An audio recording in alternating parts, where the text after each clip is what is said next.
வணக்கம். இந்த பதிவில் பார்க்க இருப்பது இலங்கை இராணுவ புலனாய்வுத்துறை பொறுப்பதிகாரி கர்னல் துவான் நிசாம் முத்தாலிப் அவர்கள் பற்றிய பதிவு. கர்னல் துவான் நிசாம் முத்தாலிப் அவர்கள் 1966 ஜூலை 12 அன்று பிறந்தார். அவர் இலங்கையில் மலாய் முஸ்லிம் சமூகத்தைச் சேர்ந்தவர். அவரது குடும்பம் ஒழுக்கம், கல்வி, சமூக மரியாதை ஆகியவற்றுக்கு முக்கியத்துவம் கொடுத்த குடும்பமாக கூறப்படுகிறது. சிறு வயதிலிருந்தே கட்டுப்பாடு, பொறுப்பு உணர்வு, தலைமைத்தன்மை ஆகியவற்றை அவரிடம் காணப்பட்டன. அவர் டிஎஸ் சேனாநாயக்க கல்லூரியில் கல்வி கற்றார். பள்ளி காலத்தில் ஒழுக்கமான மாணவர். சமத்துவ குணம், தலைமை பண்பு, உடற்கல்வி மற்றும் அணிசார் செயற்பாடுகளில் ஈடுபட்டார். இவை பின்னர் இராணுவ வாழ்க்கைக்கு அடித்தளமாக அமைந்தன. 1986 ஆண்டு இலங்கை இராணுவத்தில் இளநிலை அதிகாரியாக தன்னை இணைத்து கொண்டார். அந்த காலம் இலங்கையில் உள்நாட்டு மோதல் தீவிரமாக இருந்த காலம். அவர் ஆரம்ப இராணுவ பயிற்சிகளை இலங்கை இராணுவ அகாடமி, பாகிஸ்தான் இராணுவ அகாடமி போன்றவற்றில் பெற்றார். இந்த பயிற்சிகளுக்கு பிறகு அதிகாரியாக நியமிக்கப்பட்டார். 2ஆம் லெப்டினண்டாக பதவியேற்றார். சாதாரண கட்டளை அதிகாரியாக மட்டுமில்லாமல் அவரது பகுப்பாய்வு திறன் காரணமாக இலங்கை இராணுவ புலனாய்வுத்துறைக்கு மாற்றப்பட்டார். அங்கு அவர் தகவல் சேகரிப்பு, உளவு பகுப்பாய்வு, பாதுகாப்பு மதிப்பீடு, ஆபத்து கண்காணிப்பு போன்ற பணிகளை மேற்கொண்டார். அவர் பணியாற்றிய முக்கிய பகுதிகள் யாழ்ப்பாணம், வவுனியா, திருகோணமலை, கொழும்பு.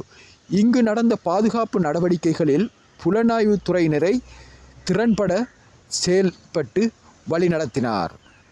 அவர் அப்பொழுது புலிகளுக்கு மிகவும் அச்சுறுத்தலாக இருந்த நீண்ட தூர தாக்குதல் படையணியை இயக்கியவர் என்பது மிக குறிப்பிடத்தக்க விடயமாகும்.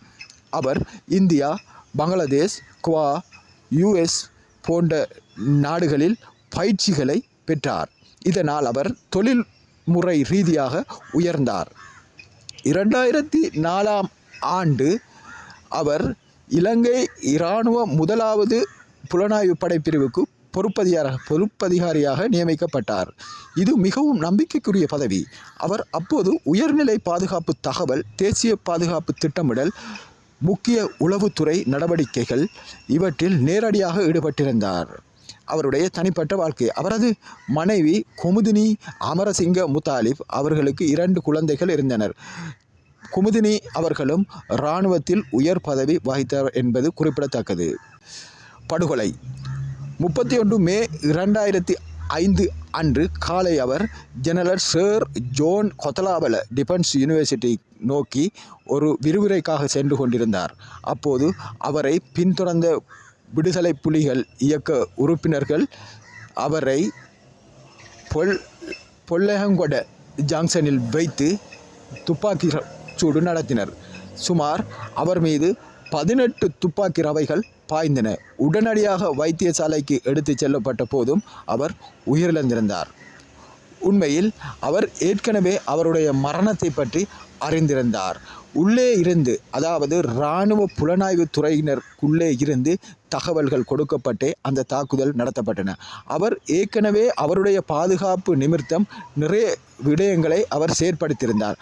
அன்று அவருடைய பாதுகாப்பு அதிகாரிகள் அனைவரையும் விடுமுறையில் அனுப்பிவிட்டு வழமையாக பயணித்த காரை மாற்றி வேறொரு பாணியில்தான் அவர் பயணித்தார். ஏற்கனவே அவர் மரணிக்க 2-3 தினங்களுக்கு முதல் இந்த சம்பவம் பற்றி நிறைய பேருடன் அவர் குறிப்பிட்டிருந்தார். ஏன் எனக்கு இப்படி ஒரு துரோகத்தை செய்ய நினைக்கிறார்கள் என்பது எனக்கு தெரியவில்லை என்பதாக அவர் சில நெருங்கியவர்களுடன் பகிர்ந்திருந்தார்.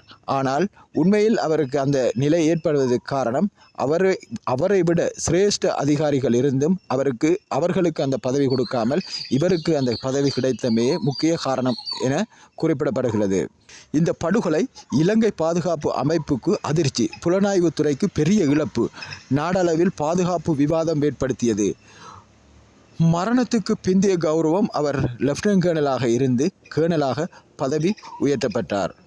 அவர் விட்டு சென்ற மரபு இன்று இலங்கை இராணுவ வரலாற்றில் திறமையான ஒரு புலனாய்வுத்துறை அதிகாரி என்ற நாமத்தை அவருக்கு பெற்றுக் கொடுத்துள்ளது.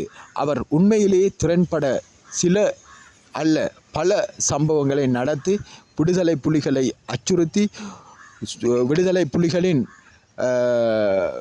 விமானப்படை தளபதியாக இருந்த கங்கை அமரன் போன்றவரை கூட அவருடைய நீண்ட தூர தாக்குதல் படையணியால் தாக்கி அழித்து பெரும் அச்சுறுத்தல் ஏற்படுத்திய ஒரு இராணுவ புலனாய்வுத்துறை அதிகாரி என்பது குறிப்பிடத்தக்கது. ஆனால் எங்கும் எல்லா இடத்திலும் துரோகம் இருக்கிறது என்பதை இந்த சம்பவம் எங்களுக்கு உணர்த்தி வைக்கின்றது. நன்றி.